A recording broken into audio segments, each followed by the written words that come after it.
Well, hello, friends. So, this is me showing my nerdy side. I'm gonna try to do something different during this quarantine. Now the quarantine voice is over, but I just wanted to show you all what my other interests were besides singing and musicals and stuff. So, I'm into comic books and superheroes and stuff like that. So there's this awesome game called Legendary that I've been playing for about a year now, I could say. Maybe a little over a year.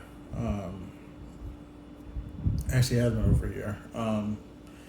So this is basically what it does. So it's pretty much you're a team of superheroes trying to fight a mastermind who has this plot, and you're trying to destroy him or her before the plot gets finished. So pretty much so.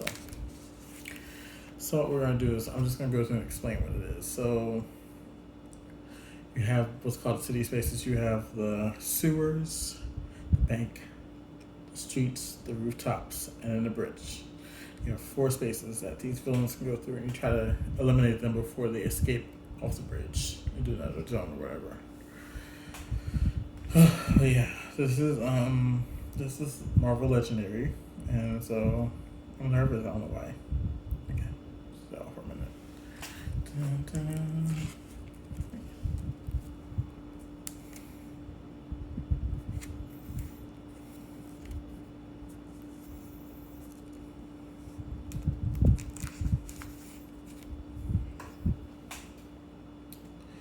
So you have what's called schemes, and these schemes, I can't really see. I don't even know if that's focused. Maybe. Okay, these schemes have a setup. So this one has 9 twists, and I'll explain what those are in a minute. And the hero deck has 3 heroes of one team and 3 heroes of another team. So you can pick either X-Men, Avengers, whatever. And then twist number 1, when twist number 1 comes out of the villain deck, each player, this glare. Each player reveals their hand, and each player has cards both teams get to win. So you win someone twist 8 comes out. So this is your major plot of your game, whatever game you're setting up. It'll tell you what to set up and all that stuff and how many heroes to put. So that's basically that. So I have a folder that has all of these in alphabetical order. I leave a space just in case new expansions come out, and yeah. So this is my scheme. But right here we have what's called ambition cards and horror cards. We get into those at some later point in life. All right, so I'm gonna close that and put that to the side. So please forgive me, I'm new with this whole camera thing. I'm trying to get it to work, and it doesn't seem like it's really liking me right now, so we'll figure it out.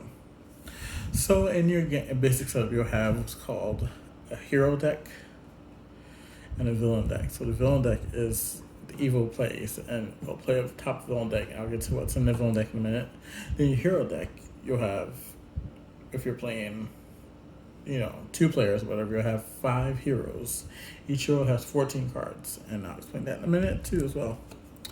But everybody starts off with a starter deck, which is comprised of shield troopers. Oh, this glare is ridiculous. Shield troopers, which has 1 attack, so you can attack with a shield trooper. Then you also have shield agents, and this is giving you 1 recruit point, so you'll have that. So everybody has 12 cards that has starter deck to these.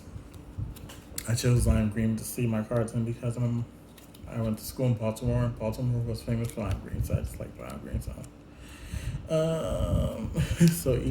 everybody will start off with a starter deck that they'll have 8 shield agents and 4 shield troopers, and so you just start off with that. You'll shuffle it and draw 6 cards, and that'll be your hand. For the first 2 hands, you'll just have those. But your goal is to recruit heroes from the HQ, which is located at the bottom of your board. And so yeah, so you have heroes there. I'll explain those in a minute, but let's talk about the villains. The villains, you have I have right hand here the Savage Land Mutates, and they are attack 3. So if you have 3 of those Shield Troopers in your first hand, you can attack one of them. You can attack this per se. So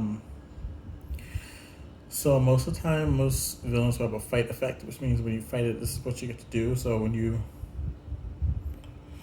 fight it, you can draw a new hand. When you draw a new hand, have cards at the end of your turn, which is what you should do at the end of your turn.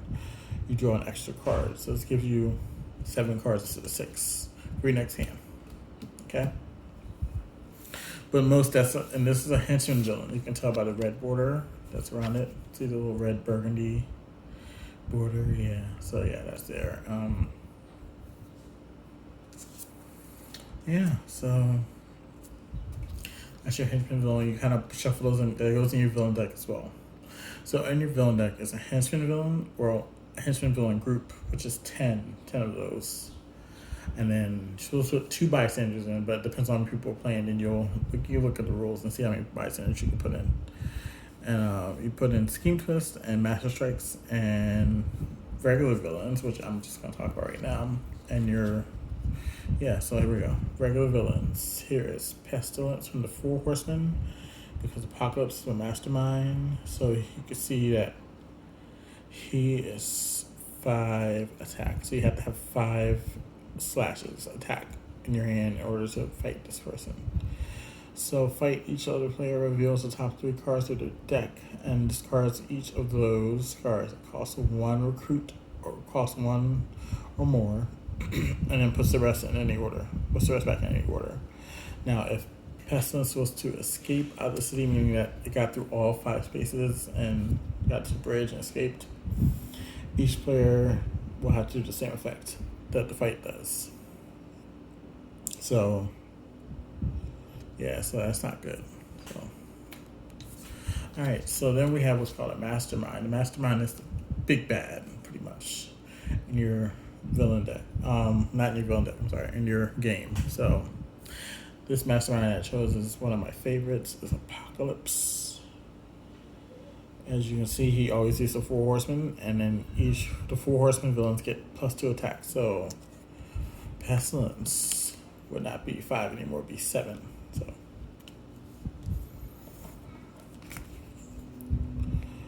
So Apocalypse will win when Famine, Pestilence, War, and Death have escaped. So if one of those, each 4 of those escape out the city, Apocalypse wins. Game over.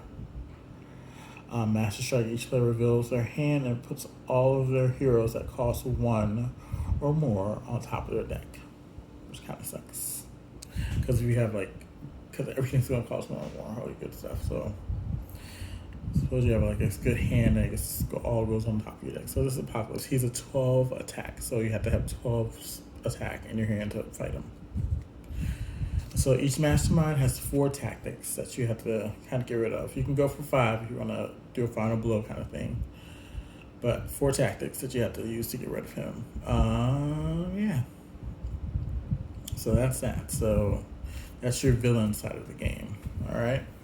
So your objective is to defeat Apocalypse before he can complete his scheme or whatever his scheme is. So when we talked about the scheme, we talked about scheme twists. So these are what they look like. So these are shuffled into the villain deck. And so if they come up, then you do whatever the twist says to do. So that's that. So these can be bad, these can be harmful, but you can also kind of manipulate them to do whatever you want to do. Master Strike. So this is what a Master Strike looks like. It's also shuffled into the villain deck. I normally do 5 Master Strikes in my villain deck, but you can do 4, I guess. I do 5 just to make it a little bit more difficult for me. As you can see, Loki's choking Thor to kind of show the Master Strike. So yeah, so that's when that comes up, then you play Apocalypse's Master Strike, which is that one at the bottom. Now let's talk about the different types of cards. So we talked about gaining a wound. So here's what a regular wound looks like. They're pretty much just kind of clog up your deck pretty much. You don't want them in your hand. So if you can KO them, you should. But there are some heroes that feed off a KO wound, so you probably should use those as well. So, all right, and then you have grievous wounds, which are new, came with an expansion. I don't remember which one though. I think it was Civil War. So these ones are a little different. So like for instance, to heal this one, you may spend 5 recruit if you do KO this wound. So in order to get rid of the wound, you have to spend 5 recruit. But with this wound, you just have to like not play anything in that hand. You can't recruit or fight anything. Then you can KO the wound. You KO all the wounds. So if you have like 4 wounds in your hand and you have 2 recruit, you can not do anything and just KO all 4 wounds. But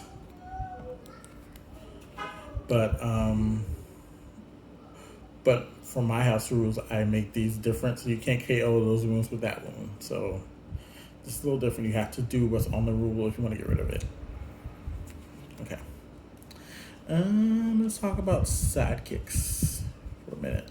So there are a couple of options. So say, most of the heroes in the hero deck on the HQ will cost like 4 recruit, or 5 recruit. So, oh my gosh, I'm really bad.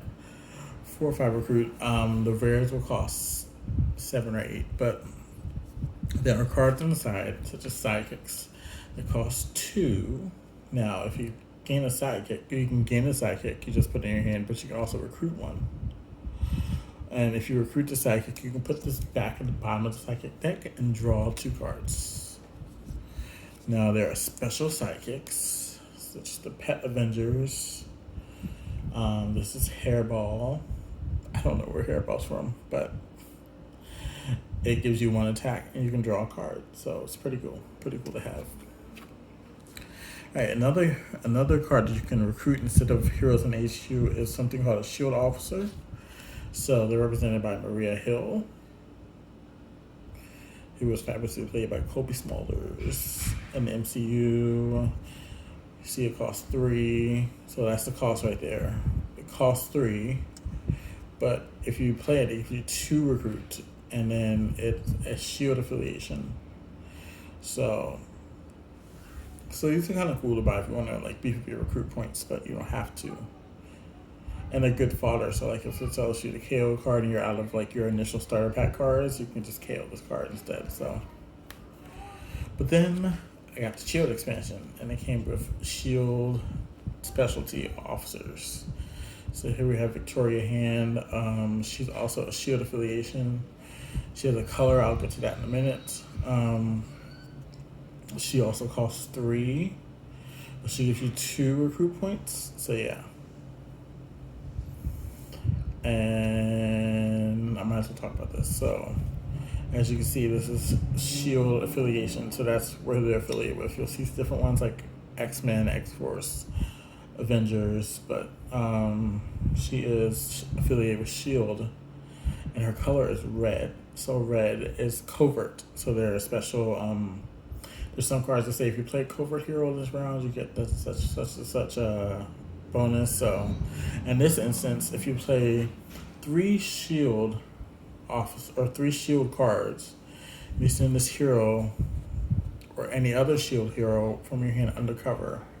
Undercover is a keyword that you can use. We'll talk about that if I ever play a shield one. So then we talked about bystanders, because you can't have a hero without bystanders in the way. They're either in the way or they're assisting you or something.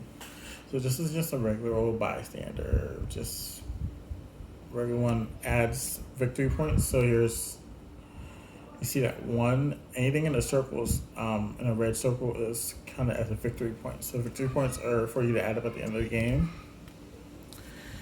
And here's a special bystander, because there are a lot of special bystanders. When you rescue this bystander, you can draw a card, and it's still worth 1 victory point, but you get to draw a card too, so that's pretty awesome. All right, I think those are all the special cards. Now let's talk about some heroes here for a minute. So, all right, so hero name is located second. It's like the not as pronounced name right here underneath of the big one. The big name is the card name, and then this is the hero name. So, and then you see it's yellow. It's an instinct hero, which means it'll count towards y'all. Alright, so this one has recruit and attack. So if you patrol the rooftops, meaning if the rooftops are empty, you get 4+ recruit and 4+ attack. If not, defeat the villain there for free. This is a pretty awesome card, I'm not gonna lie. I just picked it out randomly. I'm gonna have to use this guy. I don't even know who this is. Aaron the Magnificent. But as you can see, he costs 7. So if he's in the headquarters, you have to have 7 stars in order to recruit him. But he's instinct. Here's one that some of you might be familiar with. Here's Cable. This is a Strike at the Heart of Evil card. He's X-Force, not X-Men. X-Men is red and a circle, red and black and a circle. X-Force is gold and red, but this is blue, and he's a range hero. Sorry for the glare. He's 2 attack to start with, and he's only 4 recruits, so you have to have 4 stars in your hand in order to get him into your discard pile. And it says you may get 2 additional only for fighting the Masterminds. So he's good if you have if you have a couple of him, to fight Masterminds, like your Masterminds only like 12 like Apocalypse was. Then he has 4 attack from this card alone that goes towards Apocalypse. But if he's fighting anybody else, it's just 2 attack. Alright. This card's a little bit, I don't know what happened. Okay. This is a pretty awesome card as well. So this is Disaster Survivalist Cable. He's an X-Force hero, as you can see. Now, he's black, which is tech. You can tell because it's a chip or whatever. It's a tech, so he's tech. He costs 3 to buy from the headquarters, and he gives you 2 recruit points. So when a Master Strike is played before it takes effect, you may discard this card. If you do, draw 3 extra cards at the end of the turn. It's a pretty awesome card. So if a Master Strike comes into play on the city, or a Master Strike comes out of the villain deck, you can discard, I mean, you can throw it in your discard pile. And then you get to draw 3 extra cards, which is pretty awesome. So at the end of this turn, but not immediately. So you have to wait till the turn's over before you can throw 3. Okay, but he costs 3 to get from the HQ, and he gives you 2 recruit power. Alright, this one's a little special. This one is All-Terrain Barbarian, Aaron the Magnificent. Now he has what's called Strength and Covert, so he's a multi-class card. So the colors are count as classes. So he has Strength and Covert. So if something calls for a Strength card, you have it, you can show it. When it calls for a Covert card, you can show it. But any other class, you can't show it because this doesn't have it. It only has Strength and Covert. Now he costs 3 to recruit from the headquarters, and he gets Wall Crawl, which I'll talk about hopefully at some other point. This is just an introductory kind of video I just wanted to do. I just was curious to see how we get this thing to kind of like stand up and do what it was supposed to do. So if the sewers are empty, so if the first villain spot is empty, then you get 1+ recruit. So he could be worth 3 recruit, which could be awesome because you could recruit a Cable card just with him alone. So yeah. So those are basically all the cards. There's a lot of keywords and a lot of different scenarios, a lot of different combos. If you want to experiment with it, there's an app called Legendary DXP that you will kind of guide you in the way of what to do. It won't let you pretty much feel safe. So I would recommend trying that out if you want to try Legendary. There's a lot of expansions out there. There's Legendary James Bond. There's Legendary excuse me. Alien. There's Legendary Star Trek, maybe, I don't know. But I mostly deal with the Marvel stuff. I don't go outside of that. I'm a big Marvel fan, so that's pretty much it, friends. So sorry I'm boring, but this is what I do. So yeah, so this is Legendary, so pretty much yay. I'm gonna get better with the camera. This is not gonna be a permanent setup because it's a common area in my house, and I don't want to take up the whole entire table with my legendary. It's just ridiculous. No, Google, I don't want you to help me. My Google Assistant is like going crazy. It's like always asking to help me, which is fine. But so yeah, that's that, and hopefully there'll be more videos to come. All right, bye.